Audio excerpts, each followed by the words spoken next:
లంచాలు ఆపండి ప్లీజ్ అంటూ నర్సీపట్నం ఏరియా ఆసుపత్రిలో జ్వరంతో చికిత్స పొందుతున్న మహిళా పేషెంట్ పెట్టిన వీడియో సామాజిక మాధ్యమాల్లో వైరల్ అయింది. కింది స్థాయి సిబ్బంది ప్రతి సేవకు 100 రూపాయలు ఇవ్వాలని డిమాండ్ చేస్తున్నారని ఆమె ఆరోపించారు. రావికమతం మండలం టి అర్చాపురానికి చెందిన సత్యవతి తీవ్రమైన జ్వరంతో బాధపడుతూ నర్సీపట్నం ఏరియా ఆసుపత్రిలో చేరారు. ఆసుపత్రి medical superintendent doctor Sudha Sharada స్పందించారు. డబ్బులు వసూలు చేస్తున్నట్లు ఆరోపణలు వచ్చిన పారిశుద్ధ్య కార్మికురాలు సత్యవతిని విధుల నుంచి తొలగించారు. ఇక్కడ క్లీన్ చేసే వాళ్ళు ఉంటారు కదండి, అదే మా పెట్టి వాళ్ళు క్లీన్ చేసే వాళ్ళు ఉంటారు కదా, వాళ్ళు వచ్చి పేషెంట్లు అయితే చాలా ఇబ్బంది పడుతున్నారు.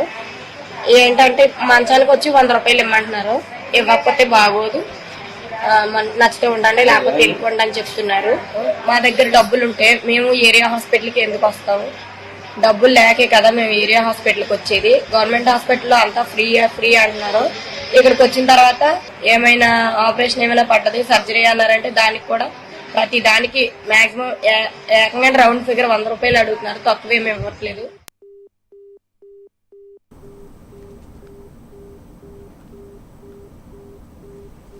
క్లీన్ చేసే వాళ్ళు ఉంటారు కదండి, అదే మా పెట్టి వాళ్ళు క్లీన్ చేసే వాళ్ళు ఉంటారు కదా, వాళ్ళు వచ్చి పేషెంట్లు అయితే చాలా ఇబ్బంది పడుతున్నారు. ఏంటంటే మంచానికి వచ్చి 100 రూపాయలు ఇమ్మంటున్నారు, ఇవ్వకపోతే బాగోదు, నచ్చితే ఉండండి లేకపోతే వెళ్ళిపోండి అని చెప్తున్నారు.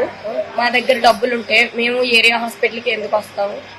డబ్బులు లేకే కదా మేము ఏరియా హాస్పిటల్కి వచ్చేది. గవర్నమెంట్ హాస్పిటల్లో అంతా ఫ్రీ అంటున్నారు. ఇక్కడికి వచ్చిన తర్వాత ఏమైనా ఆపరేషన్ ఏమైనా పడ్డది, సర్జరీ అన్నారంటే దానికి కూడా ప్రతి దానికి మాక్సిమం ఏకంగా రౌండ్ ఫిగర్ 100 రూపాయలు అడుగుతున్నారు, తక్కువ ఏమి ఇవ్వట్లేదు.